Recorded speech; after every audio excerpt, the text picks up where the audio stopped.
តើទ្រព្យសម្បត្តិដែលជាគេមរតករបស់គាត់នោះត្រូវបែងចែកដោយរបៀបណាដែរទៅសម្រាប់ការបែងចែកគេមរតកគឺមានចែងនៅក្នុងក្រមរដ្ឋប្រវេណីឆ្នាំ2007ចាប់ពីមាត្រា1145រហូតដល់មាត្រា1304ដែលគេដាក់ចំណងជើងថាសន្តតិកម្មមុននឹងនិយាយចូលដល់សាច់រឿងហ្នឹងយើងត្រូវដឹងអំពីពាក្យច្បាប់ខ្លះៗដើម្បីស្រួលនិយាយគ្នាសន្តតិកម្មគឺមានន័យថាជាការផ្ទេរមរតក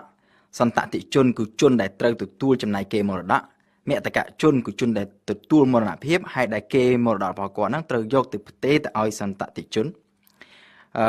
មតកសាសគឺមានន័យថាជាបណ្ដាំរបស់មតកជនសហព័ន្ធគឺមានន័យថាជាប្តីឬជាប្រពន្ធសន្តតិកម្មឬក៏ការផ្ទេរមរតកគឺត្រូវធ្វើឡើងអាចធ្វើឡើងតាមពីររបៀបទី1បើសិនជាមតកជនគាត់មានទុកបណ្ដាំការផ្ទេរការបែងចែកមរតករបស់គាត់គឺត្រូវធ្វើទៅតាមបណ្ដាំរបស់គាត់ដែលគេឲ្យឈ្មោះថាសន្តតិកម្មតាមបណ្ដាំឬសន្តតិកម្មតាមមតកសាសទី2បើសិនជាអត់មានបណ្ដាំទេ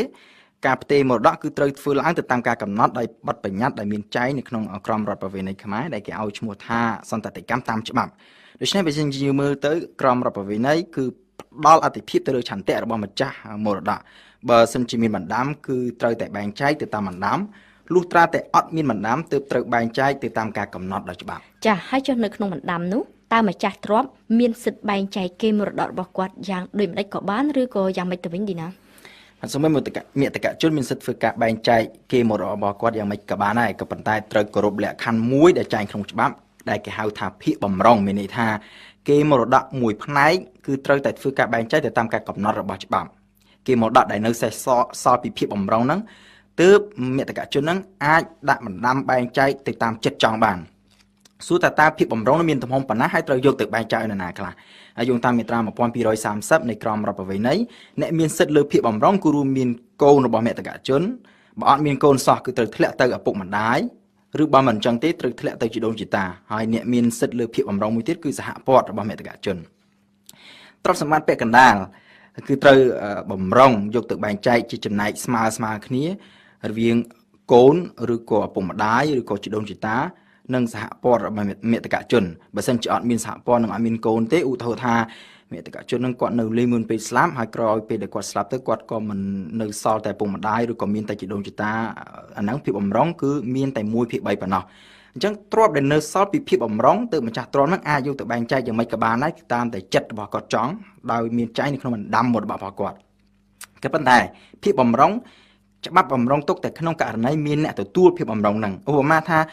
បុគ្គលម្នាក់គាត់នៅតែឯងអត់មានកូននៅលីវអត់រៀបការឪពុកម្ដាយក៏ស្លាប់អស់ជីដូនជីតាក៏ស្លាប់អស់ក្នុងករណីហ្នឹងគឺគាត់មានសិទ្ធិរៀបចំបណ្ដាំបែងចែកគេមរតករបស់គាត់ទាំងអស់ទៅតាមចិត្តរបស់គាត់ចង់បានដោយអត់មានភាពបំរុងទេពីព្រោះថាអ្នកដែលទទួលភាពបំរុងហ្នឹងអត់មានសូមបញ្ជាក់បន្តិចឲ្យបានច្បាស់ថាអត់មានកូនមិនមែនមានន័យថាមិនមានន័យថាមិនដែលមានកូនសោះបើសិនជាមានកូនដែរក៏ប៉ុន្តែកូននោះស្លាប់ទៅហើយមុននឹងស្លាប់គាត់មានកូនតទៅទៀតមានន័យថាត្រូវជាចៅរបស់មតកជនអញ្ចឹងភាពបំរុងនៅតែមានដោយយកភាពបំរុងនោះត្រូវប្រគល់ទៅឲ្យចៅដែលគេហៅថាសន្តតិកម្មជំនួសចាស់ចុះនៅក្នុងករណីដែលមិនមានបណ្ដាំទៅវិញតែច្បាប់កំណត់យ៉ាងដូចម្តេចខ្លះអំពីការបែងចែកមរតកនេះ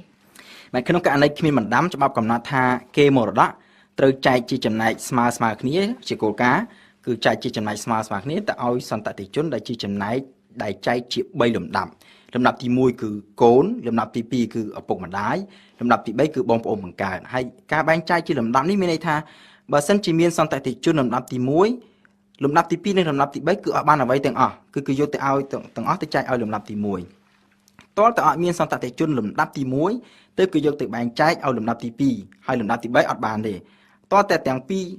1ក៏អត់ទាំងទី2ក៏អត់ទើបមរតកហ្នឹងធ្លាក់ទៅសន្តតិជនលំដាប់ទី3គឺបងប្អូនបង្កើតហ្នឹងឧបមាថាបើសិនជាមតកជនមានកូនគឺត្រូវចែកទៅឲ្យកូនបើទោះបីជាគាត់នៅមានឪពុកម្ដាយនិងបងប្អូនបង្កើតក៏ដោយក៏ឪពុកម្ដាយនិងបងប្អូនបង្កើតហ្នឹងមិនមានសិទ្ធិទទួលគេមរតកហ្នឹងដែរតើតើអត់មានកូនទើបគឺយកទៅឲ្យឪពុកម្ដាយហើយតើតើអត់មានទាំងកូនអត់មានទាំងឪពុកម្ដាយទើបគេមរតកហ្នឹងធ្លាក់ទៅដល់ដៃបងប្អូនបង្កើតហើយសូមបញ្ជាក់ម្ដងទៀតខាងលើមិនហ្នឹងថាអត់មានកូនមិនមែនមានន័យថាអត់មានកូនសោះមិនមែនមានន័យថាកូននឹងស្លាប់ទេបើសិនជាករណីដែលមានកូនហើយកូនស្លាប់គឺចូលទៅក្នុងករណីសន្តតិកម្មចំនួនដែលខ្ញុំបានលើកឡើងខាងលើចុងក្រោយគឺតកតងនឹងសហព័ន្ធមានន័យថាជាប្តីឬប្រពន្ធរបស់មតកជនព្រោះថាក្នុង3លំដាប់ដែលរៀបរាប់ខាងលើហ្នឹងដូចជាអត់ឃើញមានប្តីឬក៏ប្រពន្ធសោះ តែគាត់អត់មានសិទ្ធិទទួលគេមរតកទេឬក៏យ៉ាងម៉េចតែក៏មិនមែនអញ្ចឹងទេរដ្ឋក្រមរដ្ឋប្រវេណីខ្មែរផ្ដល់សិទ្ធិពិសេសដល់សហព័ន្ធគឺសិទ្ធិជាសន្តតិជនអចិន្ត្រៃយ៍មានន័យថានៅក្នុងចំណោមលំដាប់ទាំង3ហ្នឹងទោះបីជានៅក្នុងលំដាប់ណាមួយក៏មានចំណែករបស់សហព័ន្ធនៅក្នុងហ្នឹងដែរយើងគិតថាក្នុងលំដាប់ទី1មានន័យថាមតកជនមានកូនជាងសហព័ន្ធត្រូវចូលរួមទទួលចំណែកជាមួយកូនគឺសហព័ន្ធនឹងកូននីមួយៗហ្នឹងត្រូវទទួលបានចំណែកស្មើគ្នាបើមានសហព័ន្ធម្នាក់មានកូន3នាក់អញ្ចឹងចំណែកហ្នឹងត្រូវចែកជា4ទៅសហព័ន្ធបានមួយចំណែកហើយកូន3ទៀតបានមួយចំណែកម្នាក់ទាំងអស់ហ្នឹងស្មើគ្នាក្នុងលំដាប់ទី2មេតកជនអត់មានកូនហើយមានតែឪពុកម្ដាយគឺសហព័ន្ធត្រូវទទួលបាន1ភាគ